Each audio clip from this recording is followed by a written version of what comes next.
Less than 6 minutes and counting now till the window opens. Dan, this is a 5-minute window. Let's go back and take a look, if we can, at the as we sort of piggyback on NASA TV. We don't control these cameras. This is NASA TV, but it gives us a good shot of what's going on inside Mission Control as well as on the launch pad. But Dan, again, this is a 5-minute window. It opens at 7:37. 7:37 goes to 7:42. Why such a small window? Well, because of where they're going. They want to take this thing up to the International Space Station. The International Space Station right now is just south of the southern tip of Africa. But, you know, you've got a rocket here that only has so much fuel, and you want to get that thing up to the space station within a couple of 3 days. So you have a very tight mathematical problem there. And to get there in the least amount of fuel with the amount of fuel you have, you need to launch it exactly the right position where the ISS is. And the ISS doesn't stop, so you have to wait for it to be in the right spot. And that's going to last for about 5 minutes. It will probably shift a few minutes every day, depending on where the ISS is, if they don't get it off today. But boy, weather's good. I did check the upper level wind, Steve. A lot of times on a clear, cold morning like this, the launch will get delayed even though the weather's perfect because the upper level winds are strong. Right. The highest winds up there at the last weather balloon launch, which was 7 o'clock last night, about 70 knots.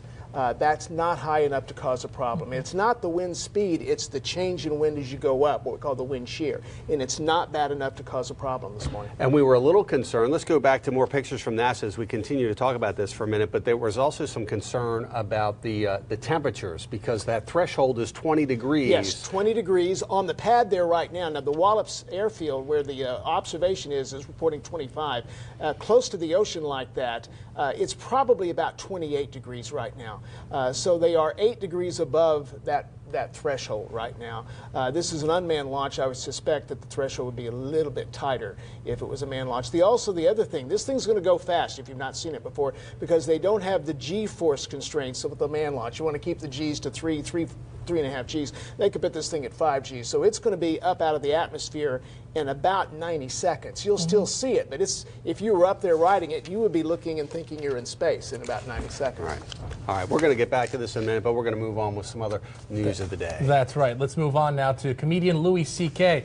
Breaking news right now, WBOC continuing coverage now of the Antares rocket launch from Wallops Island. We are within 2 minutes of the window opening. Again, this is a 5-minute launch window. Let's go back to NASA TV as we pick down one. And there is the rocket on the pad there, this rebuilt launch pad. Beautiful morning, Dan, for this launch. You couldn't ask for a better morning. The visibility just amazingly good. A few thin cirrus clouds up there. Those of you, again, over northwest Delmarva, over toward the Annapolis area and the Bay Bridge, that area, you're going to be looking at the sun as it comes up, and it will climb up. If you're in northern Delmarva, it'll take about 60 seconds after you see it leave the pad there before you'll be able to see it. But if you're in southern Maryland or southern Delaware, within 30 seconds, you're going to see it very, very clearly. Anywhere on the beaches, the view is going to be just great. It will be going east-southeast out in that direction. The International Space Station right now is just over the southeast tip of Africa, southeast of Africa, and moving eastward right now. So this thing will be catching up with it in just a couple of 3 days. 7,000 pounds. Right, aboard that Cygnus spacecraft that's named on this one in honor of former astronaut Gene Cernan, who was the last human to set foot on the moon during the Apollo 17 mission. Cernan set records for both lunar surface extravehicular activities and the longest time in lunar orbit. He died in January of 2017, so in honor of Gene Cernan, the Cygnus cargo spacecraft has been named the SS Cernan. As we continue the countdown here, we are listening in, and we should be getting from launch control. This is a video. They must have a bit of a delay. I'm showing 7:37, so the window's right. open. We're continuing to monitor. Let's keep the audio. 5-minute window, so we'll see if they're able to turn it around in time. Let's keep listening, please. There is a problem here. Can we bring the NASA feed up full, please, Yeah, in let's the do control that. room? We'll keep listening. 6, abort safing operations. Step Alpha 2, prop lead. I did hear some abort operations. And LC Alpha 2 not required. Copy that. Alpha 2 not required. And prop lead, step Alpha 3.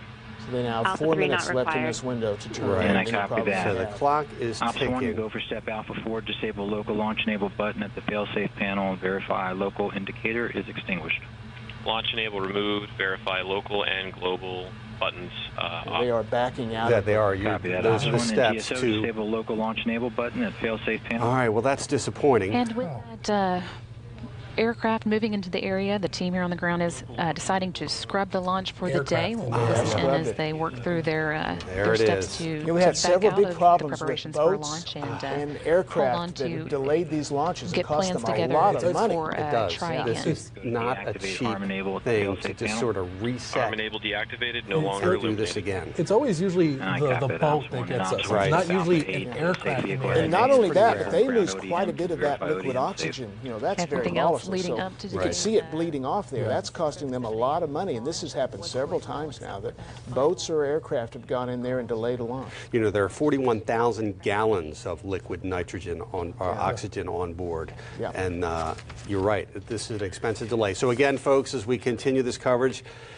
giant size across the Delmarva Peninsula and really up and down the East Coast as this launch has been scrubbed for the day, as we're just learning that apparently an aircraft has wandered into the area, the safety zone, and so quite a disappointment. We're going to take a break and reset. WBOC News This Morning will be right back.